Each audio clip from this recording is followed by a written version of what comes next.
Hi everyone, we are back again with JFed today on our beautiful artistic chalkboard right here. I think you can see it. I think Matthew pulled it up so you get a full view of us today with your weekly education, your Federation education.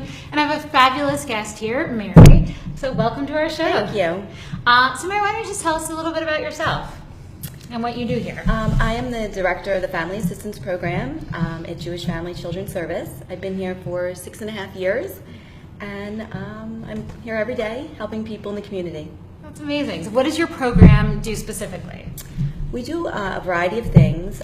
We have 3 food pantries, so I give out food every day to members in our community in Camden, Gloucester, and Burlington counties.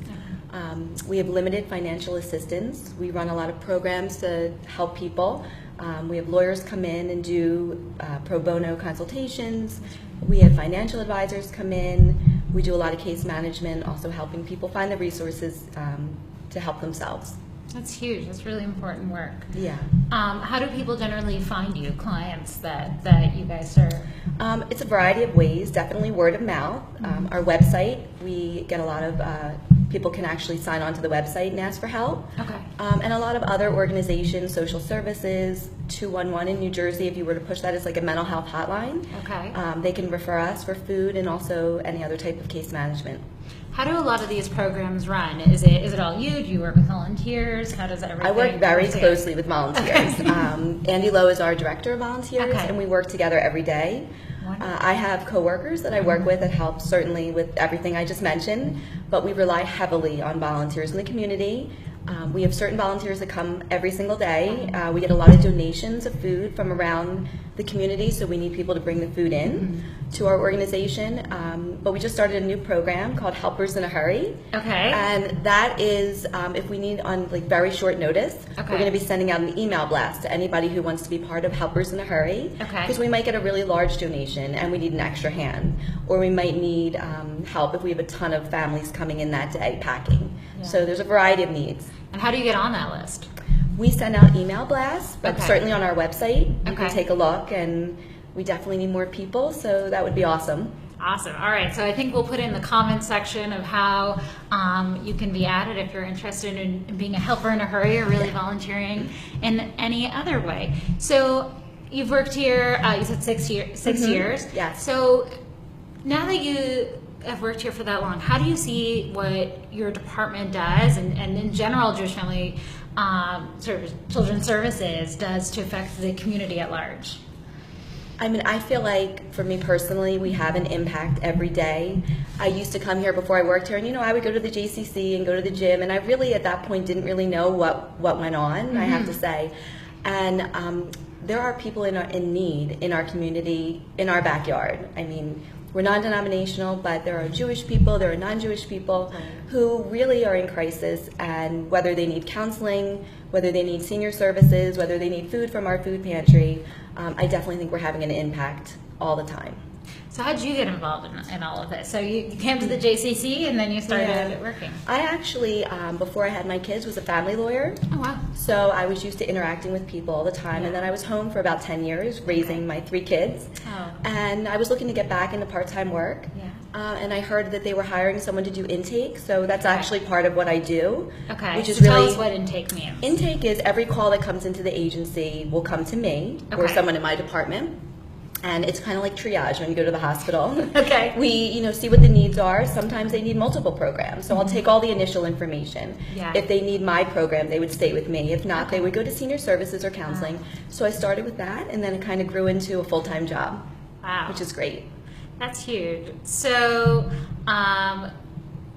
we talked a little bit before the show about Project Sarah. Why don't you tell everybody what that is? So Project Sarah stands for Stopping Abusive Relationships at Home. We have a really large domestic violence program run by Hillary Platt. She's the coordinator of that program. Okay. But I've also been trained in that program. I assist her when I can. Okay.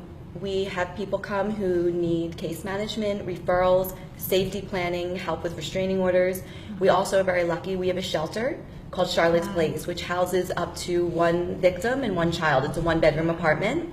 And we've had various people come in and we help them transition into safe housing. It's a short-term shelter. Okay. So that program does a lot of outreach too. Okay. There's a program called Building Healthy Relationships. They go into high schools, Hebrew schools, youth groups, middle schools, and try and stop abusive relationships and, educate teens so it doesn't escalate as they get older. So you have a program coming up? We do. We have a program called... We have a beautiful flyer for it as well, so there we go. It's called Protect You and Yours. It's aimed at teenagers and their parents in educating teens on how to stay safe on a college campus.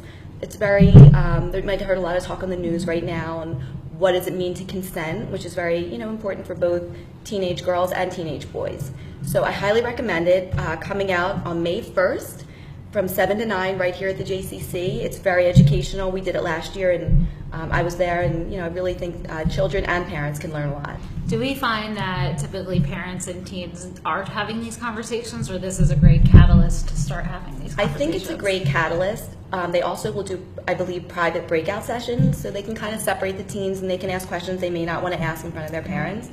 But because we're going into the high schools and the middle schools, I think they're starting to hear about it, and they're a little bit more open and comfortable asking questions. Certainly I think the media and different television shows are starting to open up these conversations. And the Absolutely. dialogue. It's in the news a lot. It's in the news. I'm thrilled that we can help with that. Yeah, absolutely. Okay, so we've come to the game portion.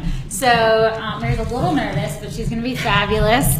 And I'm going to try and do a great job explaining our heads up, our feds up. So what we do for our new viewers and our old viewers, welcome back, is she's going to hold up a program above her head. I'm going to describe it to her, and then you're going to guess what it is. All right. Okay. You ready? Yes. So you just open up the paper when you can't read it. Oh, okay. Excellent. Okay, so this is a program, it's a joint program actually, between JFCS and JCRC. Okay. And it involves survivors, and it involves high school students. Anytime you guess, you're going. Are you saying Holocaust survivors? Holocaust, yes, but I didn't know if I could use that word. Yes, Holocaust survivors. Cafe Europa? Yay! Okay. You got it! So do you want to tell us a little bit about Cafe Europa? Cafe Europa is run by our senior department, and I believe it's once a month. I might be wrong with that, but it's an unbelievable intergenerational program where they bring in Holocaust survivors. They have a beautiful lunch, entertainment.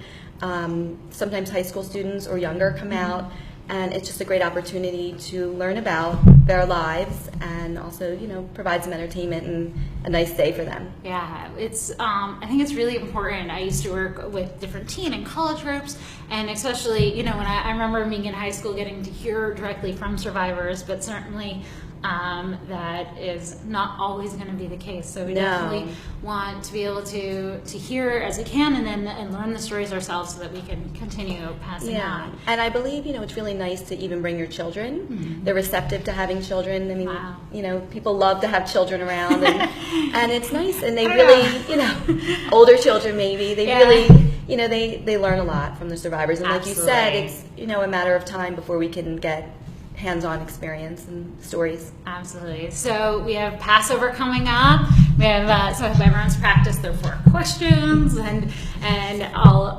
fun songs and stories, which is awesome. So we will actually be here on Passover, so maybe we'll throw in some Passover trivia next week. Also, Escape Room is still open. We'd love you to go and check it out. And just a bunch of other things coming up. Event for women in May, and obviously we want to see you at Protect You and Yours. And thank you so much. Bye. Bye.